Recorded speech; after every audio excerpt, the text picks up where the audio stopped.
ici, on est là face à des étudiants de nouveaux cadres. On doit se dire la vérité, n'est-ce pas? On doit se dire la vérité. Vous savez très bien le contexte qui a caractérisé les élections de 2018, on ne va pas y revenir. Actuellement, moi je suis vraiment navré de constater que des gens à qui on avait beaucoup d'estime se soient perdus. Comment je vais le dire? Ici, en 2023, on est face à deux candidatures, on ne va pas se le cacher, à 2-3 jours des élections. On est face à deux candidatures qui s'opposent. Mais ces deux candidatures, moi je parlais de la seconde candidature qui est entre guillemets dans une opposition. Une opposition que je peux appeler une opposition de circonstance. Pourquoi? Cette opposition a eu l'habitude, depuis le régime Kabila, à se placer pendant les dernières heures dans l'opposition. En 2015, on a eu 3e pénalty. C'était une année des élections prévues, 2016.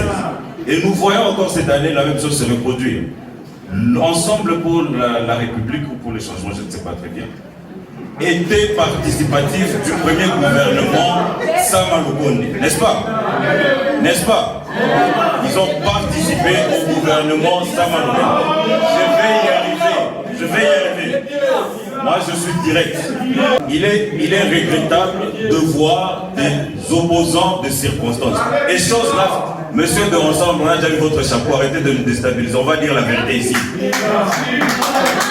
Alors, en une année, on voit une opposition se créer, des gens qui ont détruit une coalition qui existait, qui accompagnait le président actuel. Ils sont entrés dans le gouvernement, ils se sont enrichis, ils n'ont rien foutu et ils sont venus nous dire qu'ils sont de l'opposition, ils sont du côté du peuple.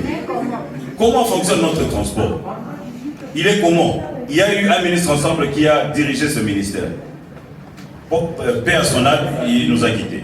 Il y a le secteur de plan. Il se porte comment en République démocratique du Congo? Nous devons s'assumer. Et c'est ce que je regrette dans les chefs des activistes, dans Espoir qui est à côté de moi. Moi qui pensais qu'il allait s'aligner à côté de l'éminent docteur Mukwege, avec qui il a eu à travailler. Mais malheureusement, il se retrouve Ensemble pour le changement. Pourquoi, je ne sais pas. Peut-être pour de l'argent. Je ne sais pas. Mais je reviens au bilan. L'Union Sacrée a été créée par Moïse Katumbi principalement et Félix Tshisekedi. Le bilan de l'Union Sacrée en ces quelques années, pour moi, je dirais qu'il est positif. Pourquoi? Je reste objectif. Il est positif pourquoi? Il a fait appliquer une disposition très cruciale, la gratuité de l'enseignement. Il s'observe certes des insuffisances qui sont en train d'être corrigées. Raison pour laquelle on parle de consolidation des acquis et d'améliorer l'avenir. Sur le plan des infrastructures, laissez-moi 30 secondes encore.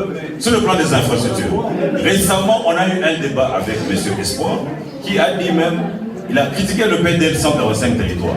Un programme qui n'a jamais existé depuis l'indépendance de ce pays, mais qui a existé sous le régime de Félix Tshisekedi. 145 territoires, on a aujourd'hui plus de 4000 écoles construites dans toute l'étendue de la République. Et pour te dire, encore te corriger, on a des infrastructures au nord Kivu, à Lubero, dans le territoire de Lubero, dans le territoire de Walikale, à Beni. Goma, ce n'est pas un territoire, monsieur, c'est ça l'ignorance qui vous caractérise. Goma, c'est une ville. C'est PDL 145 territoires. Alors, à Massi, celui qui disait qu'il n'y a pas des écoles, je te le répète encore, il y a des écoles qui ont été construites par là et le cap du Djikeme. C'est là leur bureau. Merci.